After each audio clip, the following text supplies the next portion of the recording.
காலை வணக்கம். நாட்டிலே மிகவும் அசாதாரண சூழ்நிலை நடைபெற்றுக் கொண்டிருக்கிறது.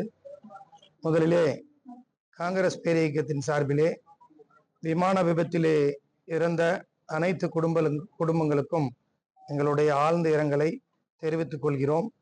எங்களுடைய அகில இந்திய காங்கிரஸ் தலைவர் திரு மல்லிகார்ஜுன் கர்கே அவர்கள் சம்பவ இடத்தை நேரிலே சென்று சந்தித்து அனைவருக்கும் ஆறுதல் கூறி விரைவாக அதை தீவிரமாக விசாரிக்க வேண்டும் என்று கூறியிருக்கிறார். மறுபக்கம் நாட்டினுடைய பிரதம அமைச்சர், இன்று வரை மணிப்பூருக்கு செல்லாத ஒரு பிரதம அமைச்சர், இன்று வரை காஷ்மீருக்கு நேரிலே சென்று அந்த இறந்தவர்களுக்கு ஆறுதலோ, அதை தொடர்ந்து நடந்த அந்த தாக்குதலுக்கு அந்த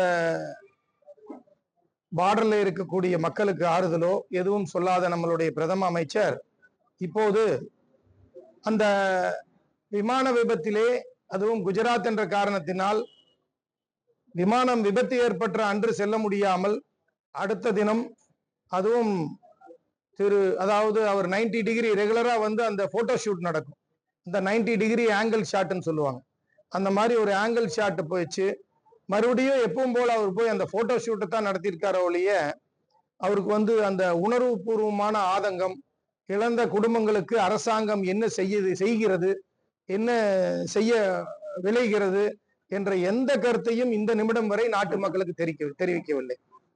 முதலிலே தார்மீக உரிமையேற்று காங்கிரஸ் ஆட்சி காலத்திலே இது போல ஏதாவது ஒரு சம்பவம் நடந்தால் அந்த துறையினுடைய அமைச்சர் தார்மீக பொறுப்பேற்று ராஜினாமா செய்வார்.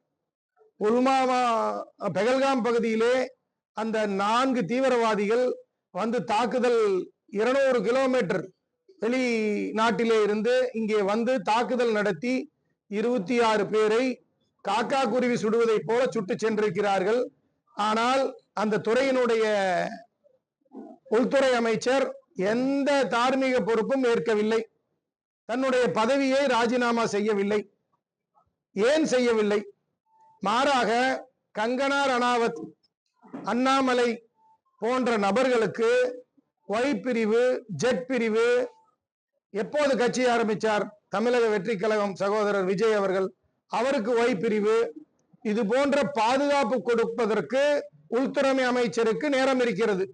ஆனால் ஒரு மாநிலமாக இருந்ததை மாநில அந்தஸ்தை குறைத்து அங்கே ஒரு யூனியன் டெரிட்டரியாக உருவாக்கி மத்திய அரசு கட்டுப்பாட்டுக்குள்ளே கொண்டு வந்த பின்னரும் கூட நீங்கள் அந்த பாதுகாப்பை கொடுக்கவில்லை என்று சொன்னால் உங்களுடைய இன்டெலிஜென்ஸ் டிபார்ட்மெண்ட் என்ன சொல்கிறது, உங்களுடைய அந்த ராணுவம் என்ன செய்கிறது, உங்களுடைய போலீஸ் என்ன செய்கிறது, இதற்கெல்லாம் யார் பதிலில் பொறுப்பேற்றுக் கொள்வது?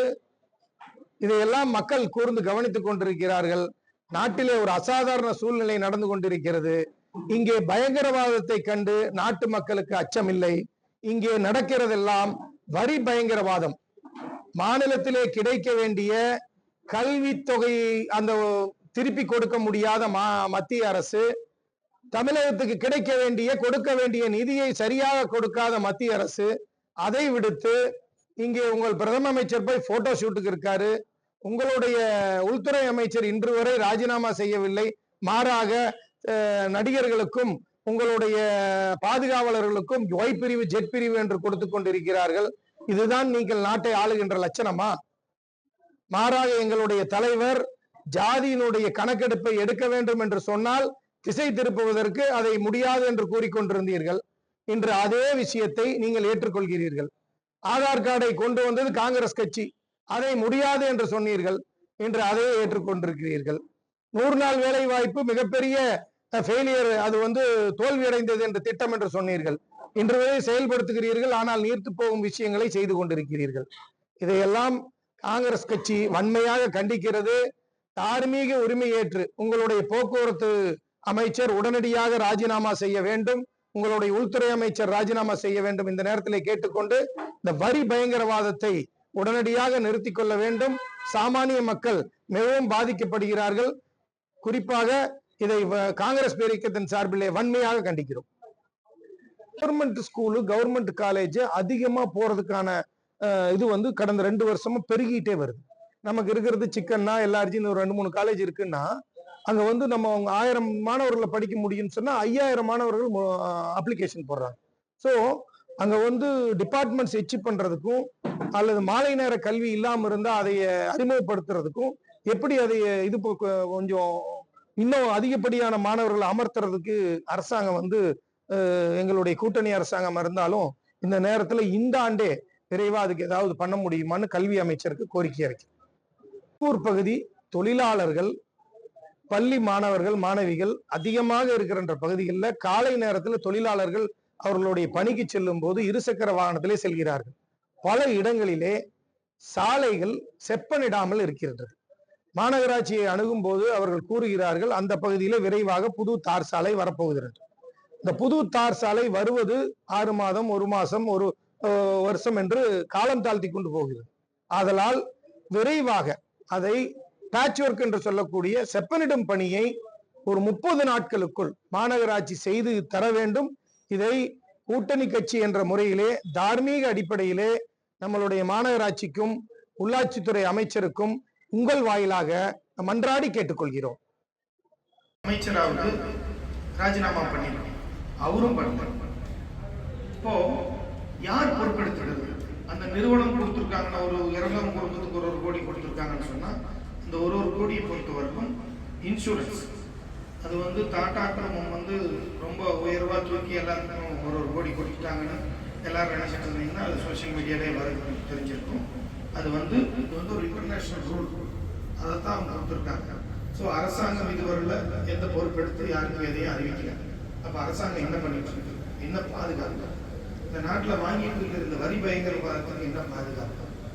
போலியா ஜெயிச்சிருக்கிற இந்த அரசாங்கத்தை நம்ம எப்படி அகற்றுறது? இதையெல்லாம் வந்து நம்ம தலைவர் ராகுல் காந்தி ஒருத்தர் பேசுறாரு, நம்ம எல்லாரும் பேசுறோம். அதை தாண்டி தமிழகத்தில் நம்மளை பொறுத்தவரை இங்கே மாநில அரசு கூட நம்ம கூட்டணியில் இருக்கோம், தேர்தல் கூட்டணி ஓகே. அதை விட செடிமலை பகுதி இருக்குதுன்னா நெசவாளர்கள் அதிகமாக இருக்கிற பகுதி, அந்த பகுதியினுடைய பிரச்சனை என்ன? இங்கே வந்து நம்ம கூட்டணி கட்சியா இருந்தாலும் இந்த கொடுத்த வாக்குறுதியை விரைவாக செய்யுங்க அப்படின்னு சொல்லி அவங்கள்ட்ட நாம் அதை வலியுறுத்துவோம். இந்த மாதிரி பல விஷயங்களை அவங்க பகுதிகள் இருக்குது, அதையே நம்ம வந்து வலியுறுத்துவோம்.